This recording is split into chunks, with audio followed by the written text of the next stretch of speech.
Hello, my name is Natalie Adone, and I am currently a Kutztown University art education student. And today I would like to share with you a lesson that I have planned. I am focusing on how we can use colors in art to express our emotions effectively. And I always believe that it's best to start a lesson off with some reading. Hence why I've chosen this book, The Color Monster by Ana Llanas, for today's lesson as inspiration. And our book starts off with our main character who has a bit of an issue. This is the color monster. Today he woke up feeling confused and he doesn't know why.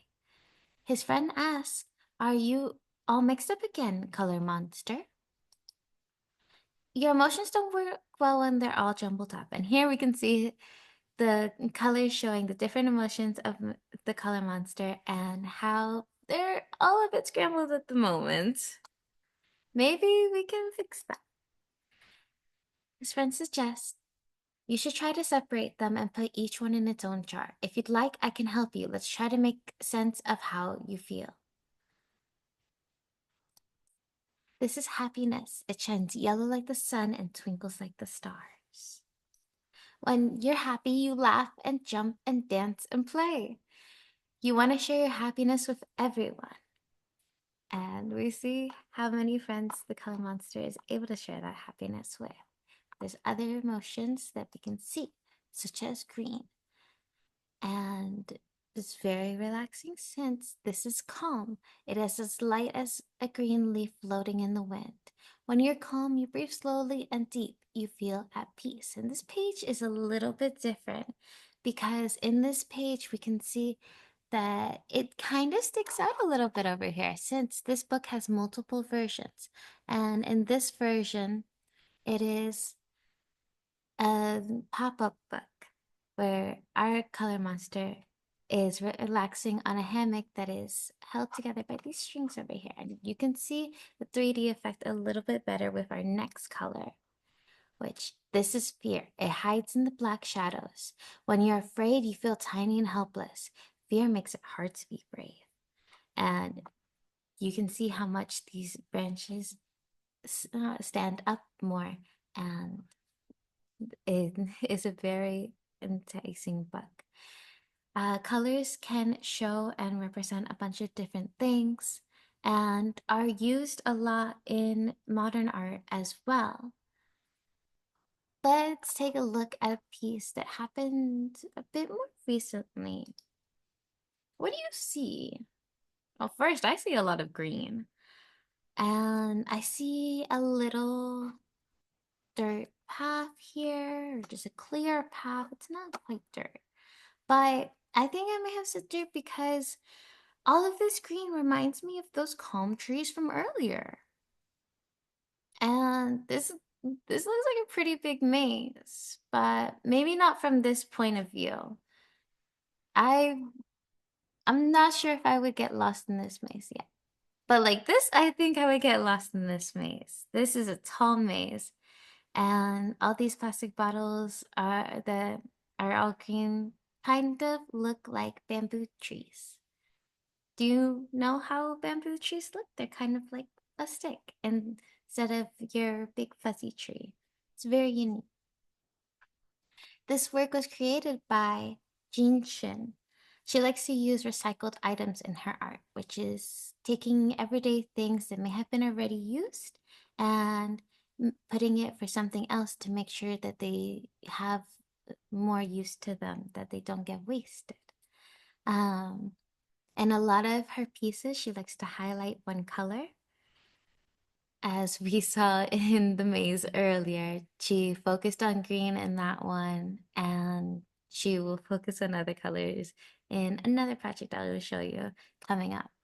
But her art can be very interactive with the maze. You can walk through it. She has other pieces that you can. And this next one is a bit more stationary, but it is this big black wave made of a bunch of little vinyls. And we can see different colors in there, but the main one is black. And I don't know about how you would feel under this, but I would be a bit scared to be under such a big wave. And it's kind of like how we mentioned in the book earlier of how Black can be a bit of a scary color, but there's some other colors in there from the other pieces of music from these, because these are very old music players. And here is another angle of it. Just if you want to see from all sides how big this piece is. Speaking of big, going on to the big idea of how emotions show through art.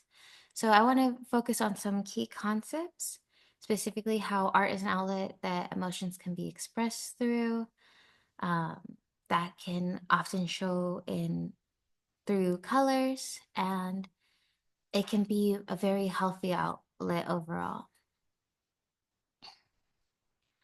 So my lesson plan would involve creating our own color monster. So I want to take a minute to just talk about what we're feeling the most that day, whether it's happy or calm or sad or a little bit nervous.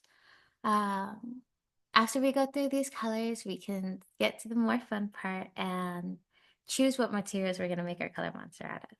Now, this can be 2D or 3D.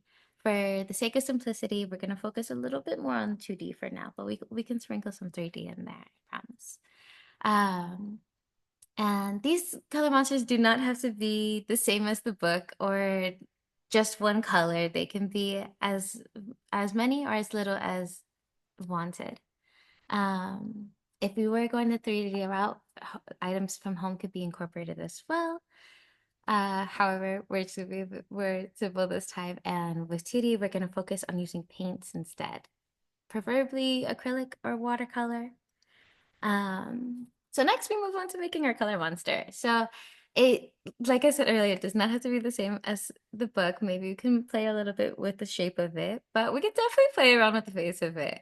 Have any emotion that you want. We can make it unique. If we have extra time, maybe we can make an accessory or two, but we have to leave space for a jar, like in the story. I know that we did not get to finish the whole book, but in my lesson, we would definitely get to. So that leads us on to step 3, filling the jar. So in the jar, we can make space for all the other emotions that maybe didn't make it onto our color monster. Maybe your your favorite color couldn't make it onto your monster and you want to put it in the jar, and you can fill it with what you feel from that color. That maybe your cat makes you feel very calm and you can make it green for the day and put it in the jar, or put your cat and then put the green around it. And this is where we can incorporate some of that 3D, and we can maybe put some of our favorite colors in the jar that way as well. Um, and colors have been very well at conveying emotions for a while. This is a very famous painter. I'm sure you know, but he still has a tricky name for some, so we're going to try to pronounce it together just in case. His name is Pablo Picasso. Blow like just one more time. Pablo Picasso. Um, this is some of his work over here. How do these make you feel? What do you think the blue one makes you feel? Does it feel kind of a little sad, maybe a little sleepy, very cold a little bit? And then how about we change things up a little bit? How does this one in the corner over here, in the bottom corner, make you feel? It has green and yellow, so we have a little bit of mixing here. And how does it feel in comparison to the blue, especially? I think the yellow makes it feel a lot more happy, but the green is showing how calm the lady is. His artwork has inspired people to paint in a very unique way, and he made these pieces long ago, 100 years ago. The blue one is from 1903, and the yellow and green one is from 1901. So that's over 120 years ago. That's way older than either of us. But that is the end of my presentation, and I would like to thank you for, ooh, my apologies. I would like to thank you for joining me and giving me your time. I hope you have enjoyed, and I hope you have a lovely day. Thank you very much.